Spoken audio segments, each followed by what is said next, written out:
오늘 이 시간 우리가 주신 하나님의 말씀은 예레미야애가 5장 8절부터 18절까지 말씀입니다. 예레미야애가 5장 8절부터 18절까지 말씀입니다.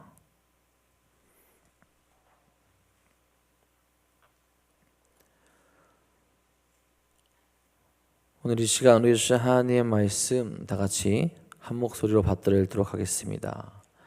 종들이 우리를 지배하며 그들의 손에서 건져낼 자가 없나이다. 광야에는 칼이 있으므로 죽기를 무릅써야 양식을 얻사오니 굶주림의 열기로 말미암아 우리 피부가 아궁이처럼 검으니이다. 대적들이 시온에서 부녀들을 유다 각 성읍에서 처녀들을 욕보였나이다. 지도자들은 그들의 손에 내달리고 장로들의 얼굴도 존경을 받지 못하나이다. 청년들이 맷돌을 지며 아이들이 나무를 지다가 엎드려 지우며 노인들은 다시 성문에 앉지 못하며 청년들은 다시 노래하지 못하나이다. 우리의 마음에는 기쁨이 그쳤고 우리의 춤은 변하여 슬픔이 되었사오며 우리의 머리에서는 면류관이 떨어졌사오니 오라 우리의 범죄 때문이이다. 이러므로 우리의 마음이 피곤하고 이러므로 우리 눈들이 어두우며 시온산이 황폐하여 여호가 그 안에서 노나이다. 아멘.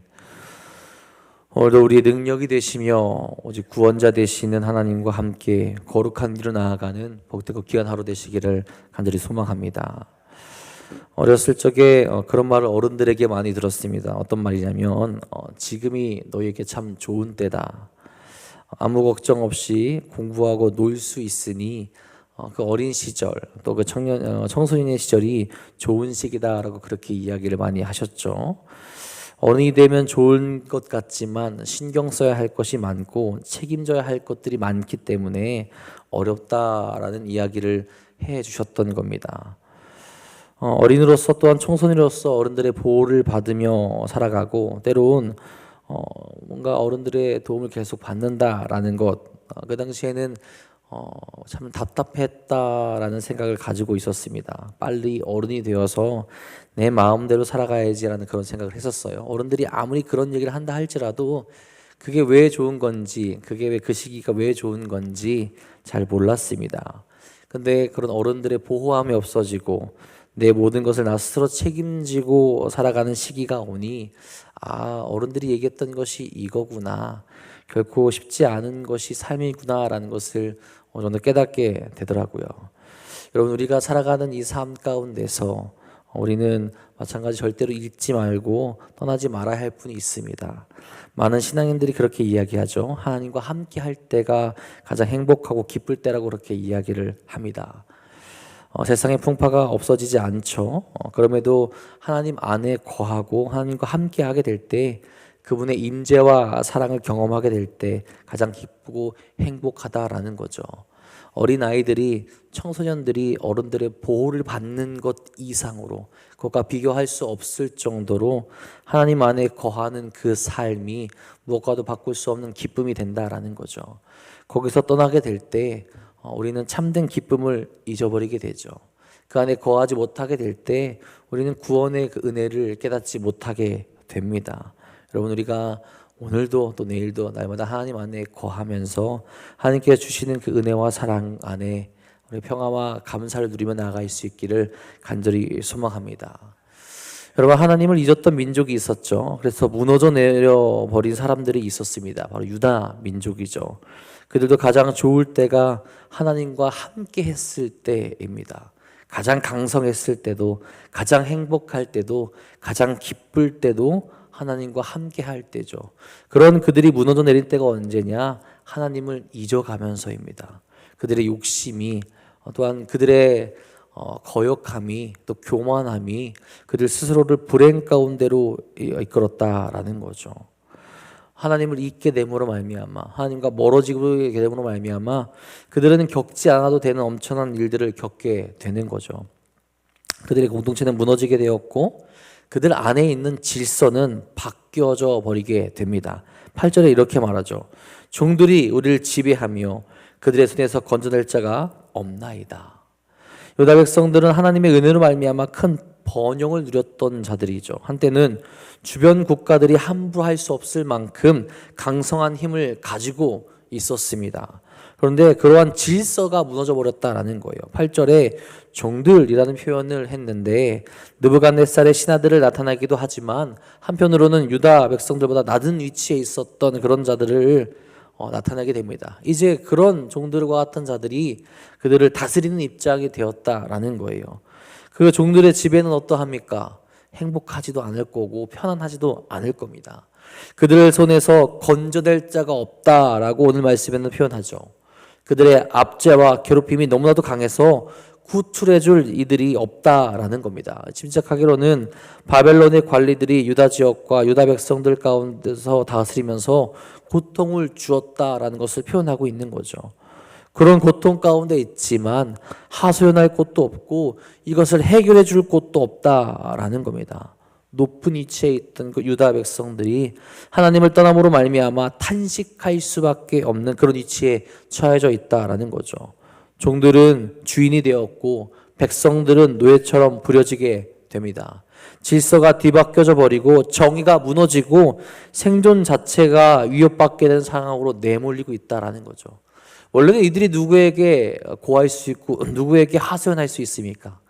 하나님에게 고할 수 있고 하나님에게 하소연할 수 있는데 지금 그들의 상황, 그들의 상태는 하나님께 하소연하더라도 하나님이 듣지 않는 것 같은 그런 상황, 하나님께 이야기하더라도 하나님이 들어주지 않는 그런 상황 가운데 놓여 있다라는 거죠. 하나님 원래 어떤 분이셨습니까?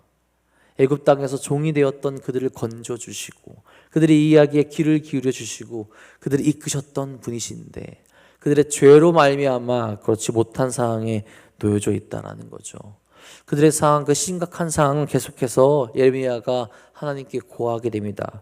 9절과 10절에 보면 이렇게 이야기하죠. 광야에는 칼이 있으므로 죽기를 무릅써야 양식을 얻사오니 굶주림이 열기로 말미암아 우리 피부가 아궁처럼 검으니이다. 광야에 있는 칼은 유다 민족을 약탈하는 자들을 의미합니다.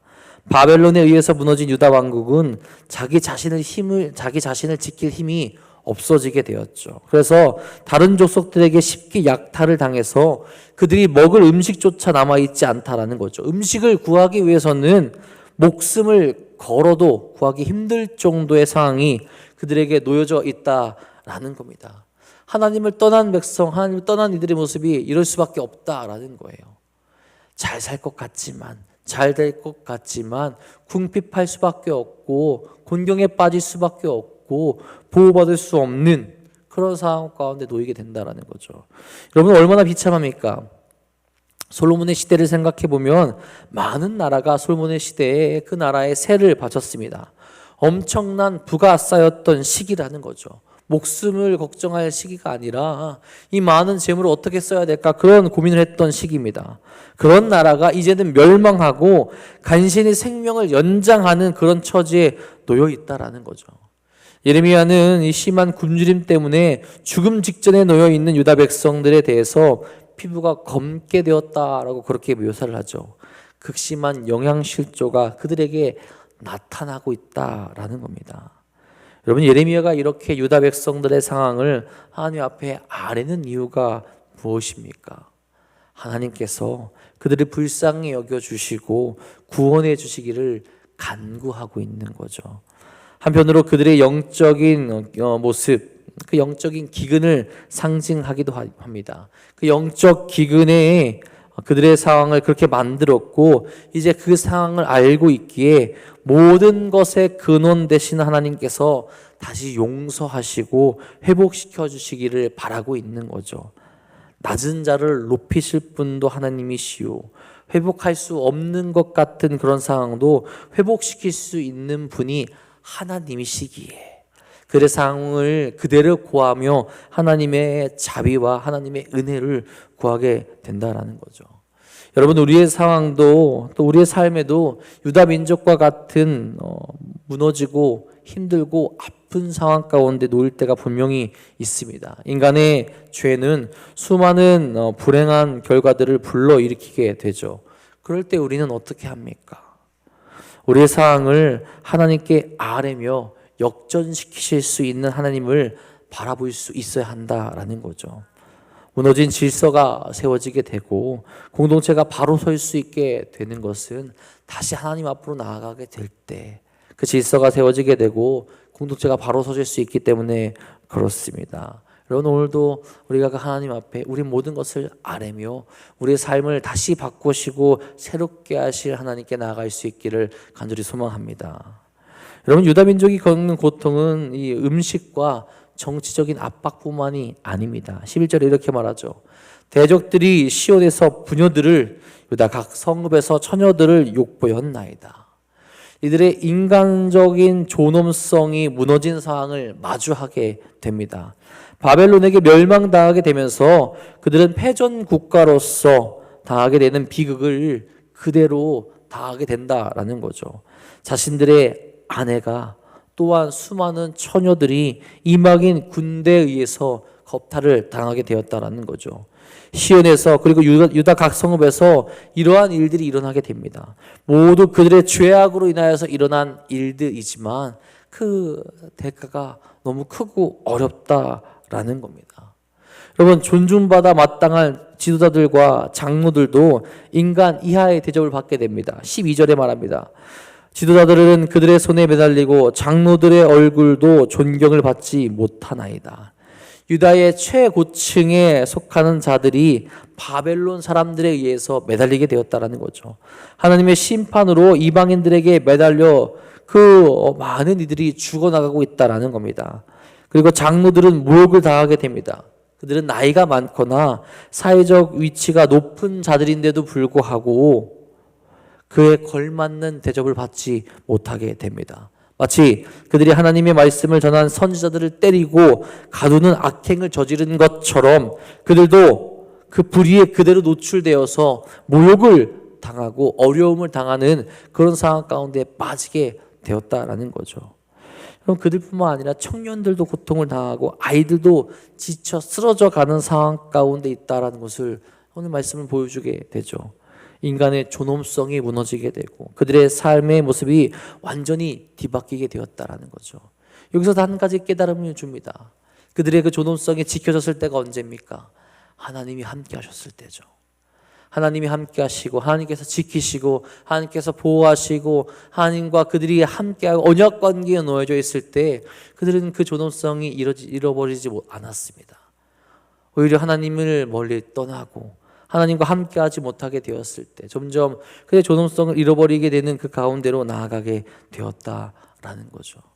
여러분, 우리가 세상 가운데서 우리가 어려움을 겪고 아픔을 겪어서 우리가 무시를 당해서 우리의 존엄성이 무너지는 것 같지만 그렇지 않다라는 거죠. 믿는 자로서 믿음을 가진다고 그렇게 이야기하면서 하나님을 따르지 않고 믿음 가운데 정말 믿음 가운데 있지 않을 때 우리 모든 것이 다 무너지게 된다라는 거죠. 믿음의 사람이라고 할 수도 없고 세상 가운데 세상 사람이라고 할 수도 없는 그런 정말로 모욕받고 정말로 무시받을 수밖에 없는 위치가 우리가 믿음을 저버리게 될 때 나타나게 된다는 거죠. 오히려 정말 믿음 가운데 있고 선을 행하며 하나님 말씀대로 살아가게 될 때 그 모습이 온전히 회복되게 될 때 오히려 세상 가운데 존경받는 위치가 회복되어질 수 있다라는 거죠. 여러분, 우리의 모습은 어떤 모습으로 우리가 살아가고 있습니까? 정말 하나님과 함께하면서 우리의 삶이 우리의 모습이 존경받고 또 칭찬받고 또 사랑받는 모습으로 나아가고 있는지 돌이켜볼 수 있길 소망합니다.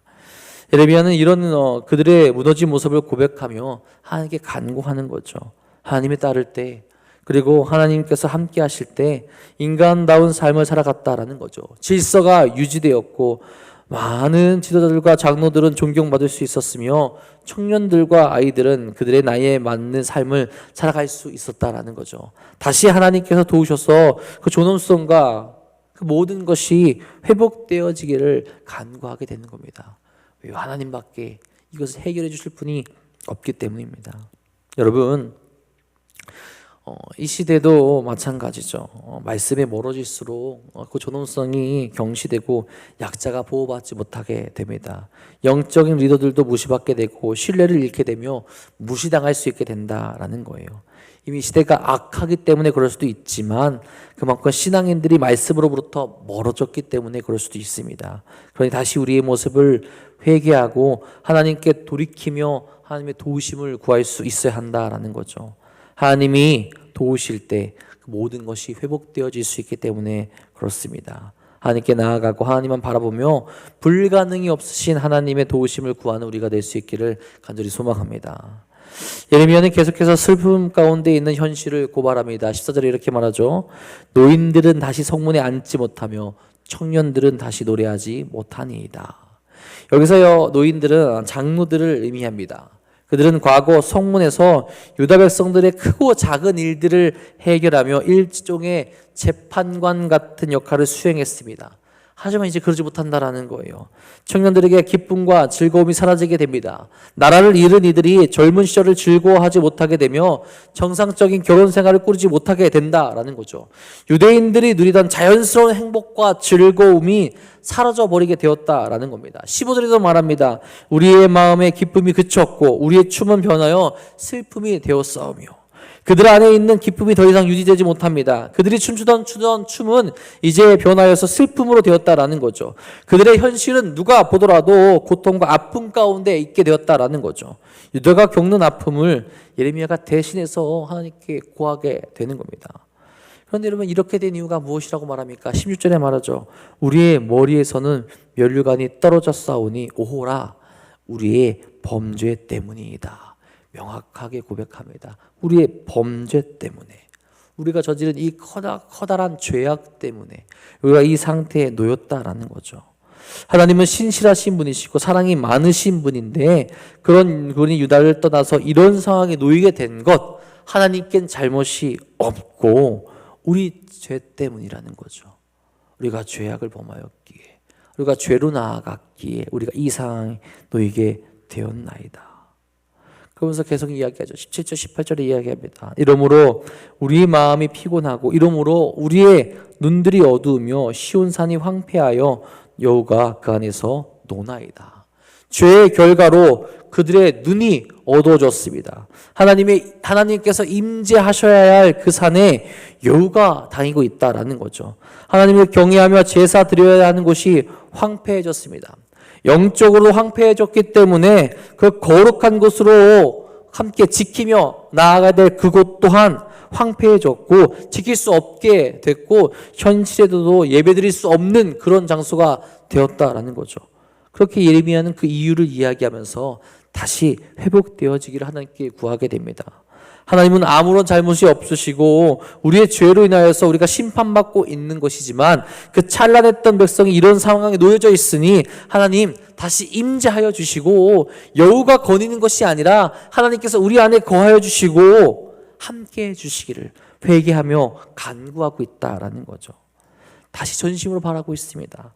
시온의 여호가 거니는 것이 아니라 하나님의 임재가 있기를 누구보다 바라고 원하는 것이 예레미야라는 거죠. 또한 자신들의 죄를 뉘우치며 나아가고 있는 백성들 또한 그것을 바라고 있다는 거죠. 하나님이 다시 그렇게 만들어 주시기를 원하고 있다는 거죠. 절망 가운데 있는 그런 자들이지만 예레미야는 포기하지 않고 눈물을 흘리며 하나님께 구하고 있습니다. 하나님께서는 여전히 살아계시고 돌이킬 수 있는 분이시기 때문이라는 거죠. 오늘 우리 삶 속에서도 시온산과 같이 또한 예루살렘과 같이 황폐해지고 무너진 곳이 있다라고 느낄 때가 분명히 있을 겁니다. 삶의 기쁨은 사라지고 공동체가 혹은 나의 삶이 무너지는 것을 보기도 합니다. 그런 순간에 나 자신을 돌아보며 하나님 앞에 무릎을 꿇고 나아갈 수 있기를 간절히 소망합니다. 그리고 나의 죄, 나의 어려운 그 모든 것을 하나님께 그대로 고할 수 있기를 바랍니다. 하나님께 소망이 있기에, 하나님께서 우리를 도울 수 있으시기에, 하나님만이 우리의 참된 능력이 되시고 참된 구원이 되시기에 우리는 우리의 모든 것을 다 하나님께 맡기고 나아갈 수 있어야 된다라는 거죠. 예레미야가 그렇게 눈물을 흘리며 하나님께 고백했던 것처럼 우리 눈물을 흘리며 하나님께 나아갈 수 있게 소망합니다.